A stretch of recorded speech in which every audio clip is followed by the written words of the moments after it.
e depois faremos início à meditação. Oremos. Senhor nosso Deus e Pai querido, muito obrigado pela bondade do Senhor sobre nós. Pedimos perdão por todos os nossos pecados, ó Pai. Te agradecemos pelo privilégio que o Senhor nos deu de podermos Te adorar e assim acalmar o nosso espírito para receber uma porção da Tua Palavra. Pedimos ao Senhor iluminação do Teu Santo Espírito, sabedoria a cada um para compreender e obediência para colocar em prática, para que o Teu nome, ó Pai, seja honrado e glorificado. Nós oramos em nome do Teu Filho amado, nosso Senhor e Salvador Jesus Cristo. Amém. Bem, irmãos, vamos para o nosso estudo.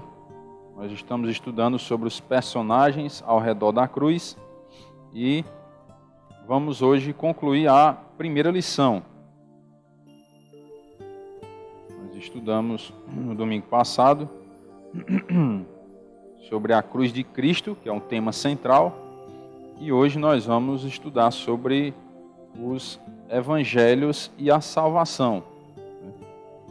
É bem interessante observar que quando você vai ver o panorama, do Novo Testamento, você observa que existe um cenário por trás de toda aquela história bíblica. Ou seja, a história na época de Jesus não era só em volta do que estava acontecendo com a vida de Cristo. Existia toda uma sociedade levando sua vida normal, vamos dizer assim, Ou seja, estava todo mundo vivendo e simplesmente Deus se fez carne na pessoa de Jesus, o Salvador veio ao mundo e começou a sua história, a história dele, de Cristo. Mas todo um outro cenário havia na época. Quando você vai estudar esse panorama, existia a política, a economia e a corrupção e todas as outras coisas que já havia na sociedade. E quando nós vamos observar os livros do Novo Testamento, eles foram escritos para determinadas categorias de pessoas. E hoje nós vamos observar os evangelhos. Os evangelhos eles foram escritos com um propósito. Não foi assim aleatoriamente, mas tem um propósito, tem um povo específico, para que esse povo possa entender a mensagem da cruz de Cristo no entendimento deles, na linguagem deles, vamos dizer assim. Não estou dizendo em línguas estranhas, não. Na linguagem deles. Porque cada povo tem a sua cultura, tem a sua história, e eles entendem de uma determinada forma as coisas. Então precisava de vamos dizer assim, um tipo de comunicação diferente para cada povo. Só para que a gente possa entender que cada evangelho tinha um determinado povo ali para ouvir aquela mensagem. Por isso que Deus escolheu para escrever cada um dos evangelhos. Não foi uma pessoa só que escreveu os 4 evangelhos. Foi cada evangelho foi uma pessoa diferente. Foram 4 evangelhos, 4 pessoas diferentes, para trabalhar na linguagem que as pessoas pudessem entender. O pregador, quando ele vai falar da palavra de Deus para as pessoas, ele tem que ter esse cuidado também, Falar numa linguagem que as pessoas entendam.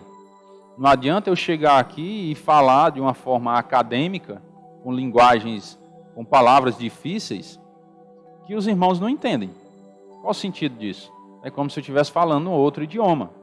Então não tem necessidade. Nós temos que falar na linguagem que as pessoas entendem. E os evangelhos não foram diferentes, Eles precisavam ter uma linguagem que as pessoas compreendessem. Então, os 4 evangelhos, eles estão ricos de informações sobre o dia da crucificação. Apesar de conterem detalhes distintos, ou seja, diferentes, o sacrifício de Nosso Senhor é o ápice de sua história. Então, tem detalhes diferentes. Você vai observar os evangelhos, às vezes, um determinado acontecimento tem um evangelista que detalha mais. Tem outro evangelista que já detalha aquele mesmo episódio com outro foco, ou seja, não mudando a mesma ideia, a mesma mensagem, o mesmo evangelho, mas dando detalhes diferentes, às vezes do mesmo cenário, do mesmo acontecimento, para que fique aí o entendimento para aquele público para quem foi direcionado esse evangelho. Cada evangelista tinha em mente um público-alvo distinto, diferente. Por isso, Cristo é apresentado em cada evangelho com ênfase diferente, a fim de que seus leitores percebessem a provisão de salvação de Deus de acordo com a realidade deles. Evangelho de Mateus, por exemplo, Jesus é apresentado como o Messias, o prometido de Deus. Eu já expliquei para os irmãos que Messias é uma palavra de origem hebraica ou grega? Hebraica, né? Significa o quê?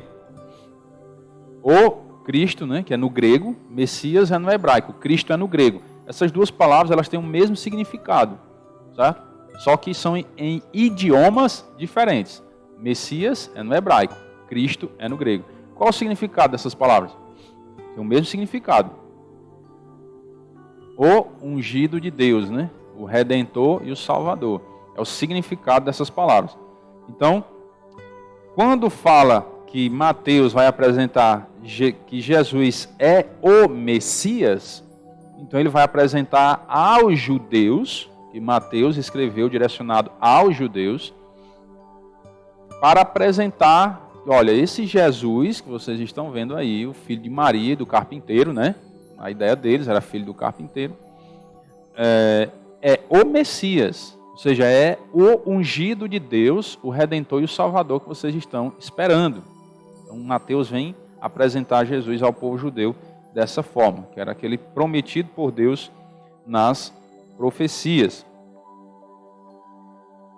Os judeus eram um público-alvo, né, de Mateus, por isso ele se preocupou em mostrar que Cristo cumpriu as profecias do Antigo Testamento. Porque os judeus eles já conheciam o Antigo Testamento, eles já tinham essa tradição, essa cultura de ensinar a lei, ou seja, o Antigo Testamento, aos seus filhos. Então, por isso que Mateus ele foca bastante em mostrar as profecias se cumprindo no Messias, em Cristo, para que os judeus pudessem analisar, opa, peraí, realmente tem essa profecia lá no Antigo Testamento. E está realmente acontecendo aqui nos nossos dias, em Cristo. Então ele é o Messias. Esse era o alvo do Evangelho de Mateus. Provar para os judeus que Jesus era o Filho de Deus, o Salvador do mundo. Então ele mencionou, Mateus mencionou cerca de 30 profecias no livro dele, né? No livro de Mateus. Além de fazer uso de genealogias e citações do Antigo Testamento. Seu objetivo era que os judeus desenvolvessem certeza de que Jesus era o Messias anunciado pelos profetas e que por meio dele, né, de Jesus, Deus já tinha enviado a salvação. Vamos observar lá em Mateus 5 e 17. Não penseis que vim revogar a lei ou os profetas. Não vim para revogar, vim para cumprir, né? Então o Senhor Jesus Cristo ele diz isso. Eu não vim revogar, cancelar a lei ou os profetas. Pelo contrário, eu vim foi cumprir a lei e os profetas.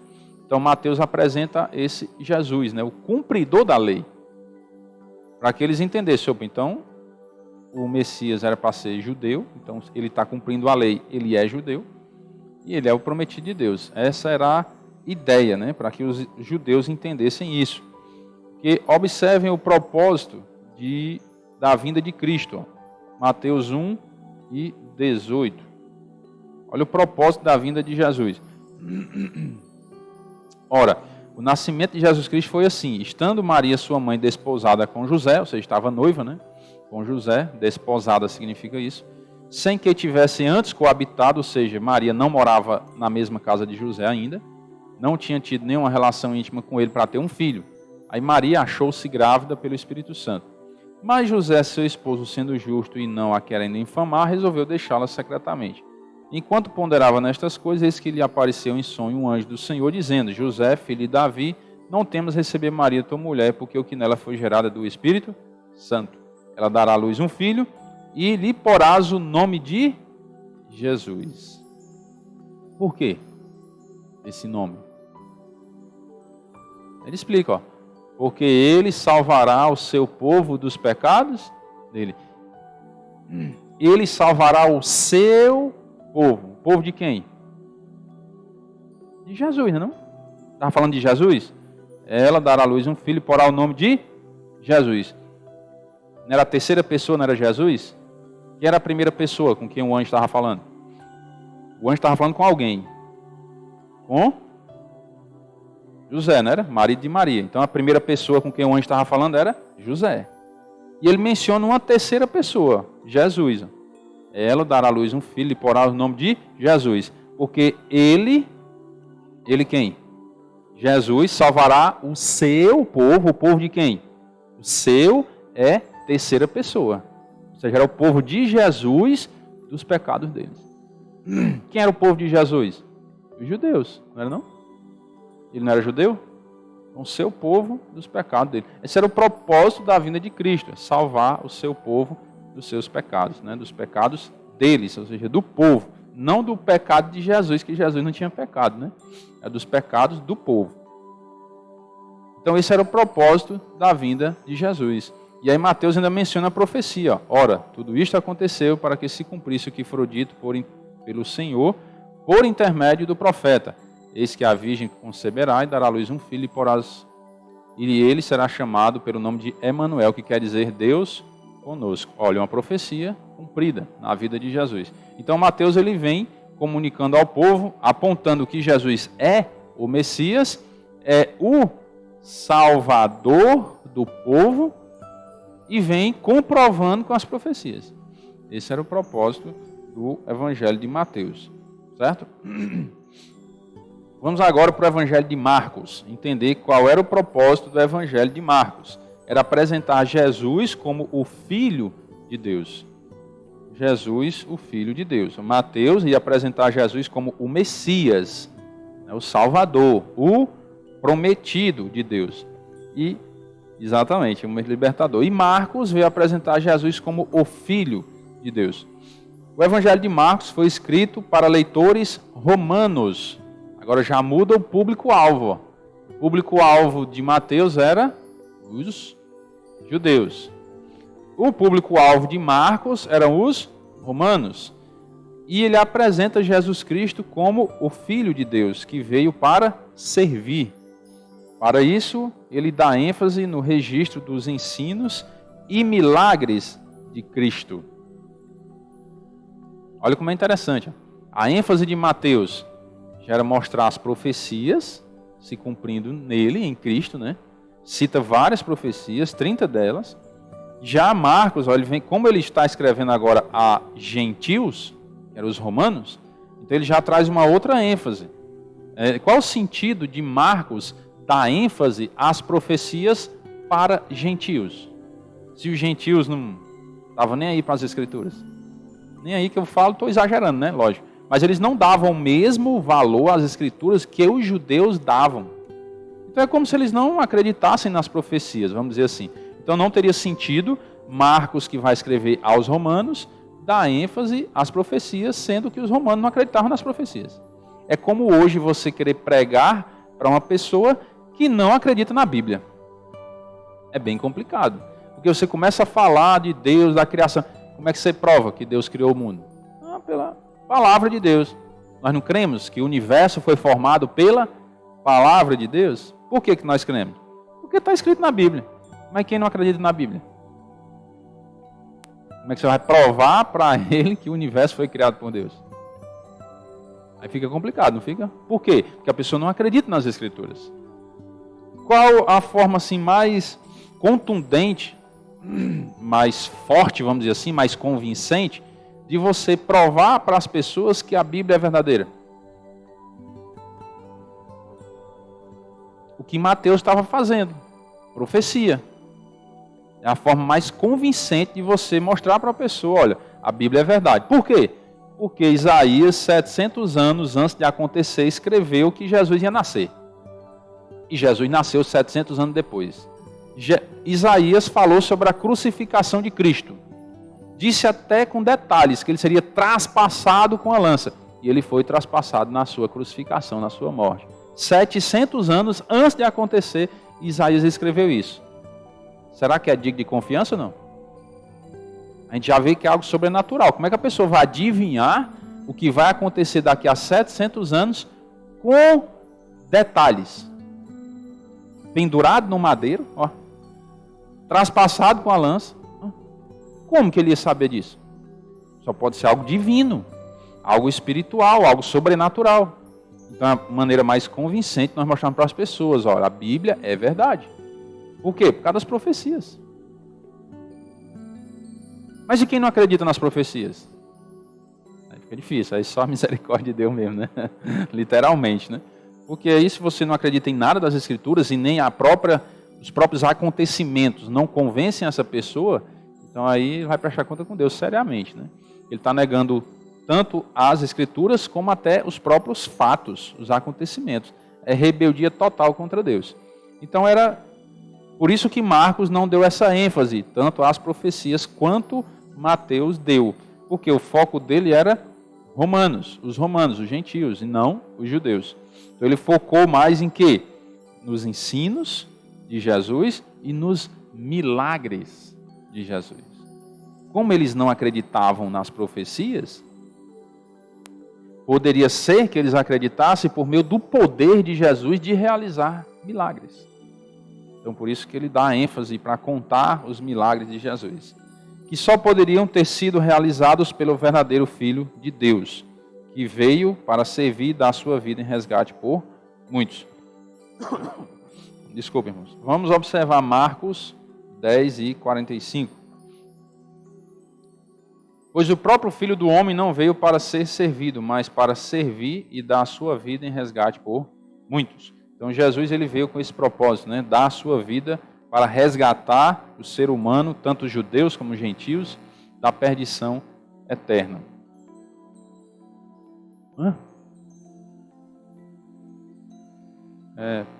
Problema de conexão aqui. Vamos ver se ele volta. Voltou. Pois bem,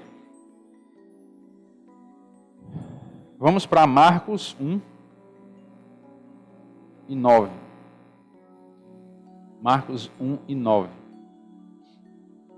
Naqueles dias veio Jesus de Nazaré da Galiléia e por João foi batizado no Rio Jordão. Logo ao sair da água, viu os céus rasgarem-se e o Espírito descendo como pomba sobre ele. Então foi ouvida uma voz de onde? Dos céus. Quem estava falando aí agora? Deus, o Pai. Tu és o meu filho amado, em ti me comprazo. Ou seja, eu tenho prazer em ti. Por quê? Pelo que nós lemos há poucos instantes. Ele não veio revogar a lei nem os profetas. Ele veio cumprir a lei. Por isso que o Pai Celestial, ele tinha prazer no Filho. Então, filhos, se você quer dar prazer, alegria aos pais, cumpra as leis dos seus pais, as regras dos pais. Pais, se você quer que o seu filho lhe dê alegria, cumprindo as suas regras, que toda família tem suas regras, suas normas, sua tradição, né, de vida, seus costumes. Se você quer que o seu filho lhe dê alegria cumprindo isso, ensine ele a lhe obedecer. Ensine as limitações da vida, as regras, que existe um não no dicionário. Eu vou falar um negócio aqui que às vezes eu acho graça sozinho, sabe? Quando eu vejo. Tem pais que às vezes não sabem dizer não para os filhos. Não sei se vocês já observaram isso em algum lugar, né? A gente que trabalha com criança, em escola a gente vê muito isso. Tem pai que nunca quer dar um não para um filho, mas escuta o não do filho. Já viram isso? Menino, faça isso. Ah, o menino, não. Ainda fala assim, fazendo o bico, né? Não. Mas fala, não. O filho sabe dar um não para o pai e o pai não sabe dar um não para o filho. Está invertido os papéis. É uma coisa totalmente sem lógica. Quem coloca limite agora são os filhos que colocam limite nos pais. E os pais não põem mais limites nos filhos. Está errado, não está não? Pelo menos no meu pouco conhecimento de vida, que eu ainda sou novo, tem muita coisa para viver para frente, ou não, né? Não sei. Está errado. Pelo que a gente estuda da Bíblia, está errado. Porque quem é que tem que ensinar a alguém? Provérbios 22 e 6. Ensina a criança. Quem é que tem que ensinar a criança? Então está errado, não? As crianças quem estão ensinando os pais agora os limites? Está invertido. Certo? É aquele velho ditado popular antigo, né? Um dia a roda grande vai correr por dentro da pequena. E eu era criança, eu ouvia esse ditado e eu ficava voando, né? que negócio louco é esse? E eu ficava pensando, uma roda grande, uma pequena, e como é que ela ia correr dentro da outra, né? Eu não entendia. Hoje eu entendo. Ou seja, é sem lógica, não é não? Uma roda grande correndo dentro da pequena? Faz sentido? Não. É o que está acontecendo hoje. Coisas sem sentido. Coisas sem lógica acontecendo. Esse ditado popular, né, está se cumprindo hoje, né? Marcos 9 e 2. Marcos 9 e 2. Diz o seguinte: 6 dias depois tomou Jesus consigo a Pedro, Tiago e João e levou-os sós à parte a um alto monte. Foi transfigurado diante deles. Irmãos, eu estou lendo às vezes um pouco rápido por questão do tempo, porque eu não vou explicar com detalhes todos os versículos, certo? Estou só explicando para ficar claro. O pastor está lendo ligeiro, né? É porque eu vou dar o foco naquilo que nós queremos realmente focar. E às vezes eu gosto de ler todo o contexto para que a gente entenda o cenário, o que estava acontecendo no momento, certo? Então aqui era aquela transfiguração lá, né?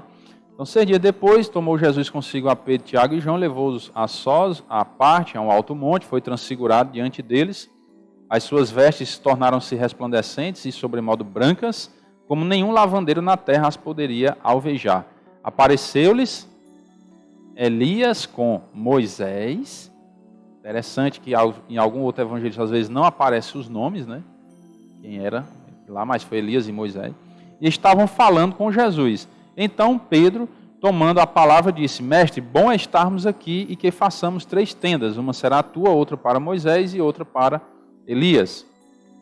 Pois não sabia o que dizer por estarem eles aterrados. A seguir, veio uma nuvem que os envolveu e dela uma voz dizia: Este é o meu filho amado. A ele ouvi. Então, esse milagre ali da transfiguração, né? Então, Marcos dá ênfase, dá detalhes e dá essa ênfase aí àquela voz do céu, né? Este é o meu filho amado, a ele ouvi. O próprio Deus dizendo que Jesus é o filho dele. O próprio Deus falando isso.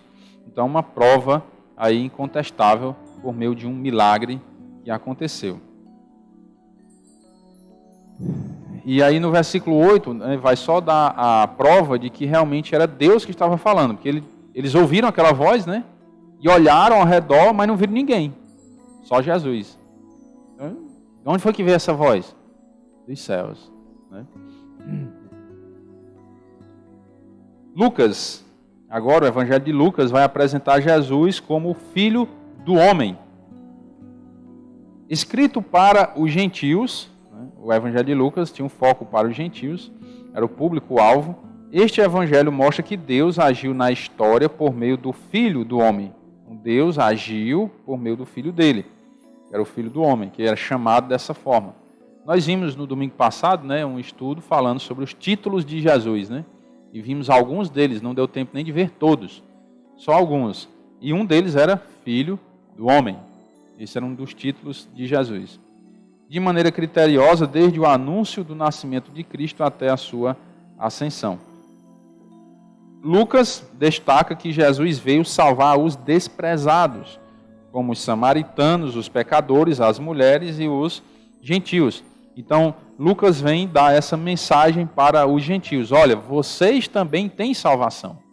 Não são apenas os judeus, mas os gentios também têm acesso à salvação. E até os gentios mais desprezados e desvalorizados, né, como os que eram desprezados na época pelos judeus, né? Os samaritanos, os pecadores, as mulheres e os gentios. Essas categorias eram desprezadas pelos judeus. E aí Lucas vem dar essa ênfase. Também tem salvação para vocês. Não é só para o povo judeu. Observe aí Lucas 10 e 25.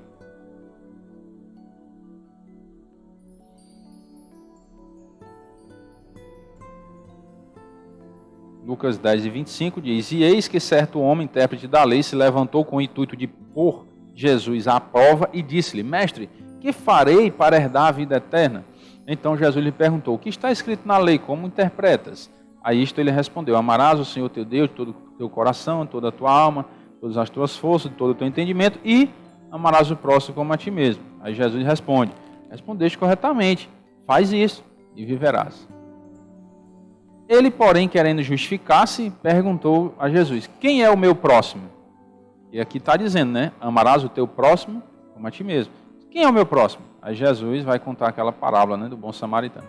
Jesus prosseguiu dizendo: certo homem descia de Jerusalém para Jericó e veio a cair em mão de salteadores, os quais, depois de tudo lhe roubarem e lhe causarem muitos ferimentos, retiraram-se, deixando-o semi-morto.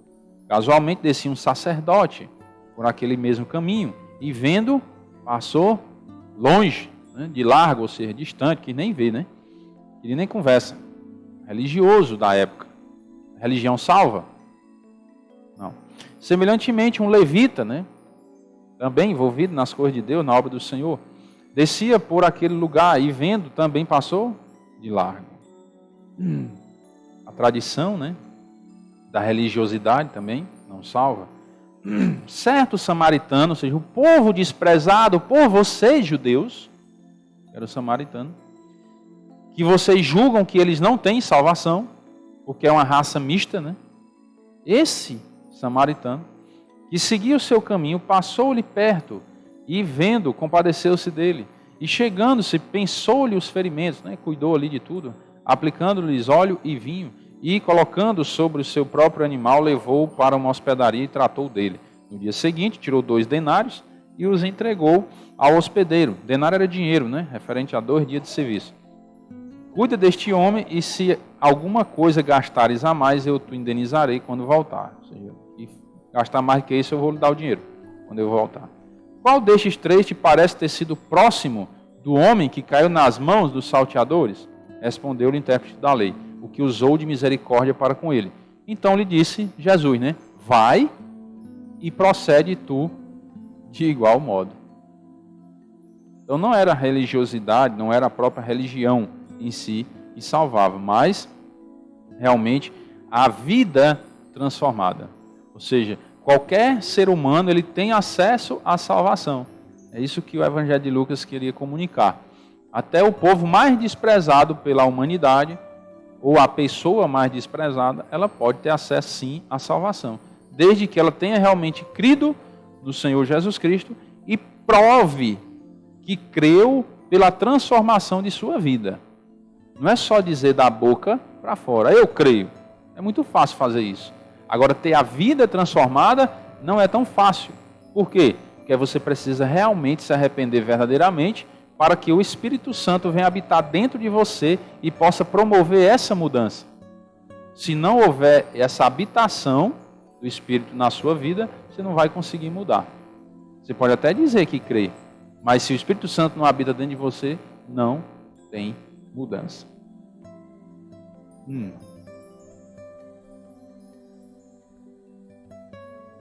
Os 2 se ajudam, né? Vamos dizer assim. Todos os que precisam e os que ajudam. Tanto faz, né? O que eu entendo no texto aqui é que tanto faz, porque ele vai perguntar. Ó, vamos observar a pergunta.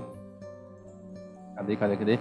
Qual destes 3 te parece ter sido o próximo? Então ele está citando os 3 que não estavam feridos, né? Pode se aplicar a ele, como pode se aplicar ao que está ajudando também. Entendeu?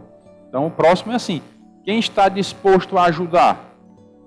Quem precisa de ajuda? Então os 2 se ajudarem, né? Então um é o próximo do outro, né?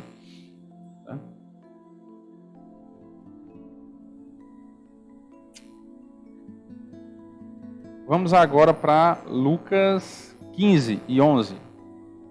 Lucas 15 e 11. Aqui vai falar do filho pródigo, né? Continuou.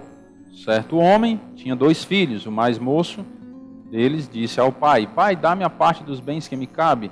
E ele lhe repartiu os haveres. Então ele atendeu o filho, né? Tá bom, você quer ir embora? Você quer viver o seu bel prazer? Quer viver uma vida de promiscuidade, de pecado? Você tem a liberdade para escolher. Passados não muitos dias, o filho mais moço, ajuntando tudo o que era seu, partiu para uma terra distante e lá dissipou todos os seus bens, vivendo dissolutamente. Ele gastou tudo, né? Depois de ter consumido tudo, sobreveio àquele país uma grande fome e ele começou a passar necessidade. Então ele foi e se agregou a um dos cidadãos daquela terra, e este o mandou para os seus campos a guardar porcos. Ali desejava ele fartar-se das alfarrobas, que é a comida dos porcos, né? Que os porcos comiam, mas ninguém lhe dava nada. Então, caindo em si, disse: quantos trabalhadores de meu pai têm pão com fartura, e eu aqui morro de fome? E aquele tinha entendido? Os mais simples do meu pai estão melhores do que eu. Levantar-me-ei e irei ter com meu pai, e lhe direi: Pai, o que aconteceu comigo? Pequei. Contra quem? Contra o céu. Esse tem que ser o entendimento para arrependimento.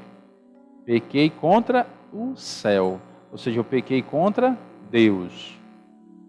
Depois é que eu reconheço que eu pequei contra os seres humanos. Esse deve ser o nosso arrependimento constantemente. Sempre que eu pecar, eu tenho que reconhecer isso. Eu pequei primeiro contra Deus. E depois, primeiro eu peço perdão a Deus, e depois eu peço perdão à pessoa a quem eu ofendi. Certo? Então esse homem era um pecador, porque ele reconhece: eu pequei. E nós vamos ver que ele teve acesso à salvação.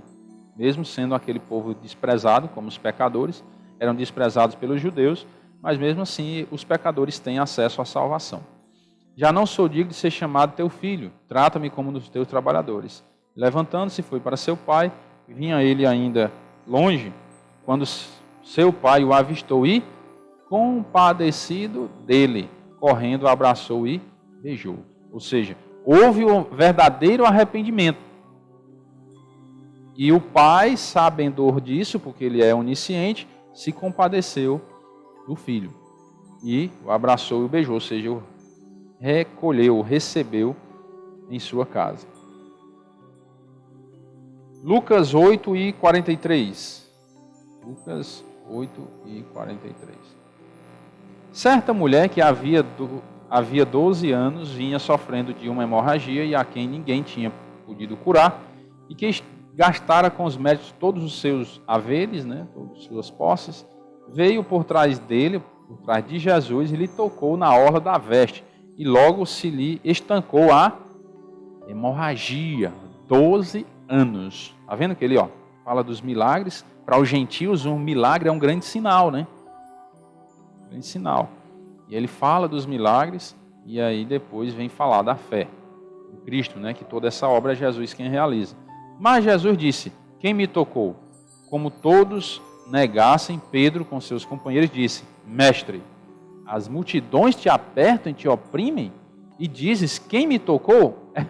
É engraçado que aqui é como se os discípulos tivessem assim: Jesus, o senhor está bem, né? Não, o senhor tem um monte de gente lhe arrodeando aqui, barroando em você e tudo. Se a gente perguntar quem é que lhe tocou, todo mundo está ali tocando, né? Mas só que era um toque especial, um toque diferente, que era um toque de fé.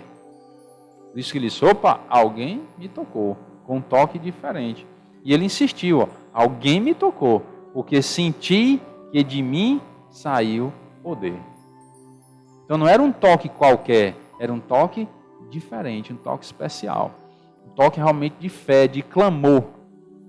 Então ele sentiu isso. Vendo a mulher que não podia ocultar, se aproximou-se trêmula e prostrando-se diante dele, declarou à vista de todo o povo a causa porque lhe havia tocado e como imediatamente fora curada. Ou seja, os demais estavam tocando em Jesus, porque ali estava passando e tal. Ela não, ela se sacrificou e foi com fé tocar. Ela disse: se eu tocar, menos na orla da veste, eu vou ser curada.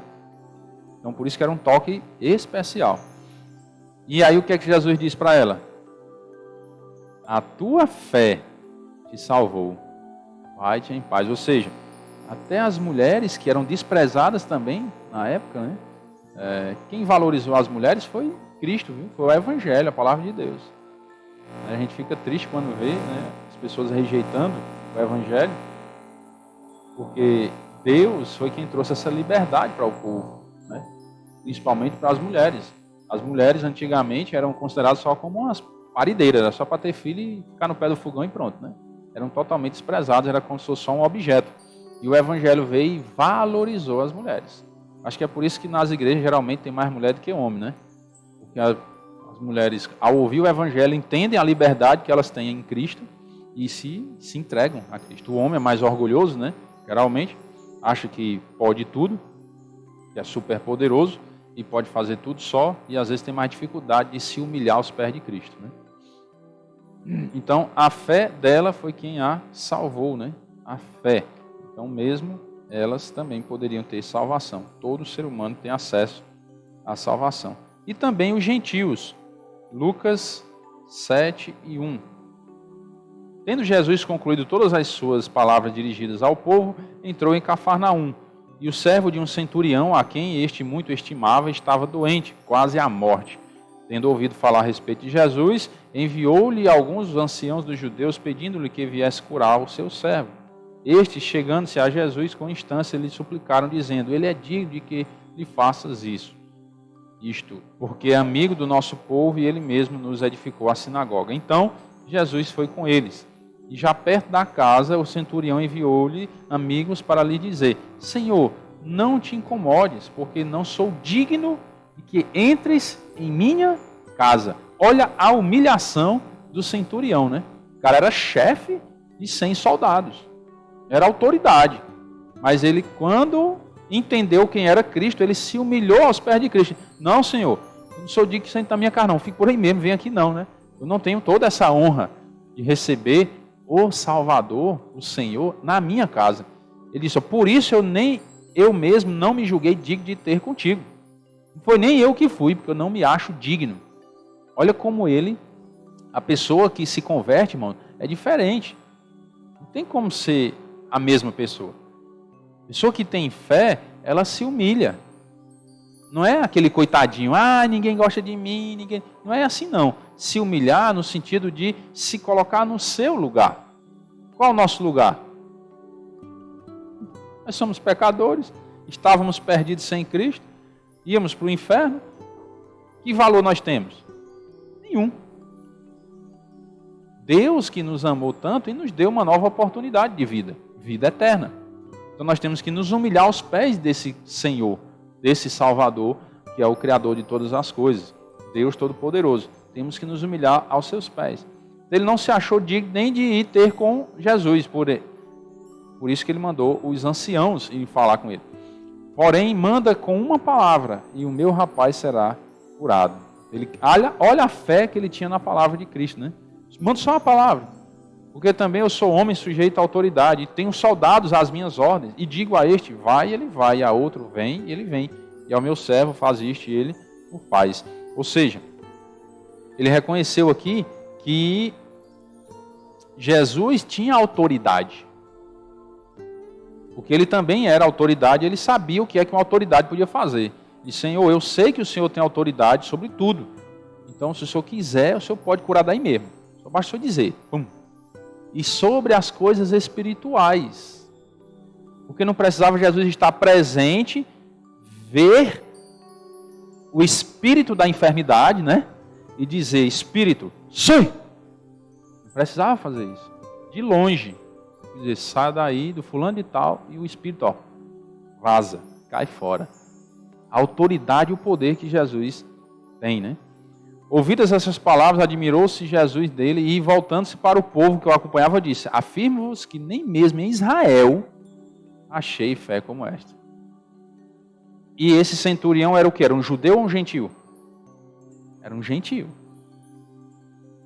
E o que é que Jesus está dizendo aqui? Não só os judeus têm salvação. Ele disse: nem em Israel eu vi fé como essa. Nem em Israel. E aí os judeus desprezavam os gentios, né? E voltando-se para casa, os que foram enviados encontraram curado o servo. Realmente, Jesus curou à distância, né? Só com o poder da sua palavra. Será que foi daí que as pessoas começaram a estudar e descobriram a internet? Não sei. Estou só especulando, né? Porque Jesus dava recados à distância. Deu uma ordem a um espírito. Como é que aquele espírito ouviu a voz de Jesus? Aí alguém, talvez, não estou dizendo que foi, mas talvez alguém possa ter pensado, então você pode se comunicar à distância. Como? Vamos inventar uma coisa que faça isso. internet, né? Está por aí. Muito bem. O Evangelho de João agora vai falar que Jesus é Deus. Então, o propósito de João a escrever este Evangelho era o de confirmar a fé dos cristãos e levar outros a crerem. Ele queria dar a confirmação à fé daqueles que já tinham crido, né? E levar outros também à conversão. Observe João 20, verso 30. João 20, 30. Ele diz: na verdade, fez Jesus diante dos discípulos muitos outros sinais. Então você observa a ênfase também nos milagres de Jesus, porque também tinham gentios para se converter. Então eles precisavam dos sinais. Então, eles têm muitos outros sinais que não estão escritos neste livro. E para que esses sinais foram escritos? Aí ele diz: estes sinais que estão registrados nesse livro, foram registrados para que creiais que Jesus é o ungido de Deus, o Redentor e o Salvador, né, que é o Cristo, e o Filho de Deus. E para que, crendo, tenhais vida em seu nome. Então, a salvação é por meio da fé. Crendo, você tem vida eterna. E aí ele vem mostrar Jesus como o Filho de Deus, né, e mostrar que ele é o próprio Deus, na verdade. Por meio dos sinais do poder de Jesus, o Deus encarnado, né? Então ele vem mostrar aqui em João capítulo 1, verso 10 em diante, que Jesus é o próprio Deus. João 1 e 10 diz: o verbo estava no mundo. Quem era o verbo? Vamos no versículo 1 aqui, ó. No princípio era o verbo, e o verbo estava com Deus, e o verbo era quem? Deus. Aí ele diz no verso 10, ó, o verbo era Deus, não esqueça. E o verbo estava? Quem era o verbo? Deus. Aí ele diz, ó, Deus estava no mundo. O mundo foi feito por intermédio dele, de Deus, mas o mundo não o conheceu. Veio para o que era seu. Seu se refere a quem? A humanidade inteira, todos os seres humanos. Ele veio para a humanidade, porque ele veio ao mundo, né? E os seus, os judeus, não receberam. Jesus veio para a humanidade, porque ele veio a essa terra. E os judeus não receberam. Então, o que foi que ele fez agora? Mas a todos, agora, todos quantos o receberam, deu-lhes o poder de serem feitos filhos de Deus. Todo ser humano tem acesso à salvação. Tem acesso a se tornar filho de Deus. Mas tem um critério, ele diz, a saber, aos que creem no seu nome. Você tem que crer para se tornar filho de Deus e assim ter acesso à salvação. Ele diz, olha, e essas pessoas que são salvas, não é os que nasceram do sangue, nem da vontade da carne, nem da vontade do homem, mas de Deus. E o verbo, peraí, quem era o verbo? Deus, né? O verbo era Deus. E Deus se fez carne e habitou entre nós. Peraí. Mas Deus não é espírito? É. Por isso que ele precisou se apresentar à humanidade em forma corpórea, humana. E então ele se fez carne na pessoa de Jesus. E habitou entre nós, entre a humanidade, cheio de graça e de verdade. E vimos a sua glória. Glória como do... Entendi, não. Deus tem pai?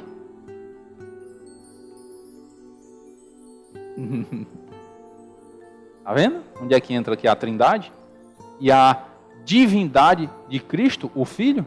Porque ele está dizendo que Deus se fez carne e Deus apresentou a sua glória como unigênito, mas unigênito não quer dizer único filho? Então Deus é filho? É. Jesus, a pessoa de Jesus é o Deus Filho. É o que esse versículo está dizendo. E aí João vem apresentar Jesus dessa forma. Jesus é Deus. Porque ele está dizendo que Deus se fez carne. E vimos a sua glória.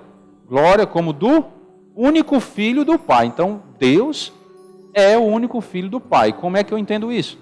Deus se fez carne na pessoa de Jesus e aquele ser humano, Jesus, é o único Filho do Pai. é o Deus Filho, Jesus Cristo, certo? E aí João, no seu evangelho, ele vem apresentar Jesus dessa forma. Jesus é Deus. E no verso João 3:16, vai explicar que Jesus veio para salvar todo ser humano que crer nele, todo e qualquer ser humano. Porque Deus amou ao mundo de tal maneira que deu o seu Filho unigênito. Quem é o Filho unigênito? É o Deus Filho. E nós vimos distante, né? É o Deus Filho, ou seja, Jesus Cristo. Para que todo que nele crê não pereça, mas tenha a vida eterna. Então, irmãos, você já investiu na leitura, na meditação e no estudo dos evangelhos, a fim de buscar conhecer mais sobre o Salvador e o Senhor de sua vida? Invista tempo nisso. Você ler mais os evangelhos, você estudar mais para entender essa obra de salvação.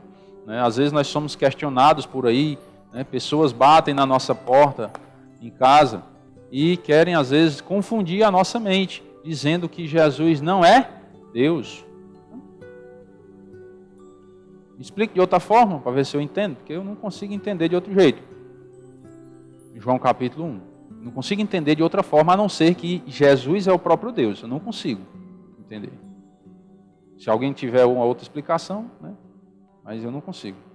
Só consigo entender dessa forma. Jesus é o próprio Deus, é o Deus Filho, é o Deus encarnado, Cristo.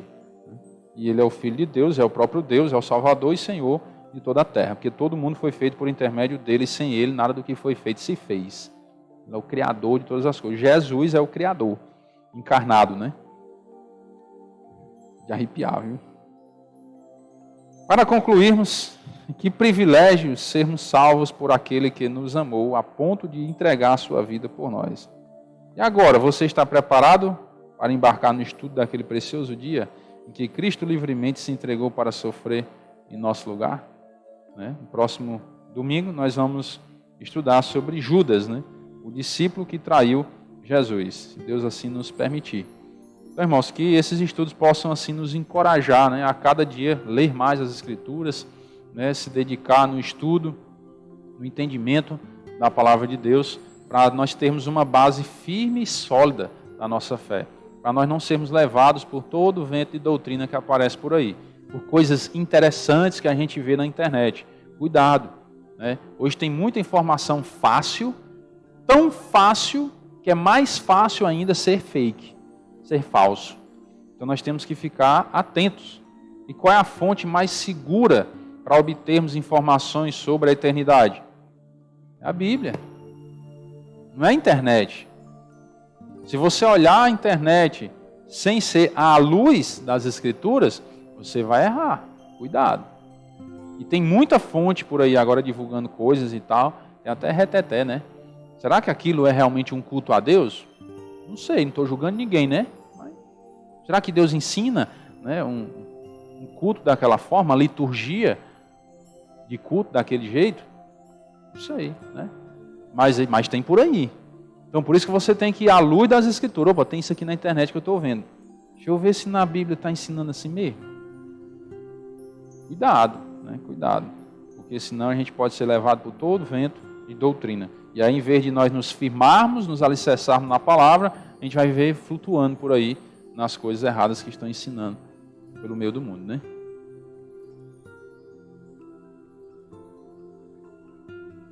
Exatamente. Eles eram mais nobres do que os de Tessalônica, Que a Bíblia fala que eles conferiam na Bíblia se as coisas eram de fato assim, Eles conferiam. Não ia só pelo que o povo estava dizendo, não. Estava com a Bíblia aberta e conferindo, Eu trago aqui no Data Show a Bíblia para ficar mais rápido, porque tem estudos, que tem muita informação. Às vezes leva 40, 50 minutos no estudo, porque tem muita informação a se passar. E aí eu coloco aqui para agilizar o processo. Vocês já podem acompanhar. Não que não tragam a Bíblia. Não é para isso que eu boto aqui, não. Para não trazer a Bíblia, não. É para agilizar, aí a gente passar o máximo de informação. Então vocês podem trazer, irmão, não dá tempo de eu abrir a Bíblia e acompanhar. Traga a Bíblia, traga papel e caneta. Vá anotando as referências.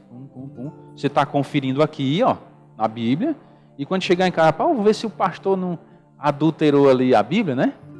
Eu vou conferir. Chegar em casa, você confere todas as referências, certo? Vai conferir. Não deixe passar batido. Como, não, mas porque o pastor está dizendo, o pastor é um ser humano, é falho, é pecador, certo? Então confira na sua Bíblia. É o conselho que eu dou. Amém? Vamos orar. Senhor nosso Deus e Pai querido, muito obrigado pela misericórdia do Senhor em nossas vidas. Pedimos perdão por todos os nossos pecados. Te agradecemos, ó Pai, pela Tua palavra que nos ensina de uma maneira tão maravilhosa, Senhor Deus, sobre a vida de Cristo, a pessoa que Ele é, a obra dele nesse mundo, ó Pai. Que bom, Senhor Deus, saber e relembrar de toda essa obra salvadora do Senhor Jesus Cristo em nossas vidas. Nos dá um ânimo para vivermos para Ti, para glorificarmos o Teu santo nome. Pedimos as bênçãos do Senhor, ó Pai, sobre o restante desse dia, que à noite possamos retornar para Te adorar e aprender de Tua palavra. Nós oramos agradecidos em nome do Teu Filho amado, nosso Senhor e Salvador Jesus Cristo. Amém. Bom dia a todos, irmãos, e até a noite, se Deus quiser.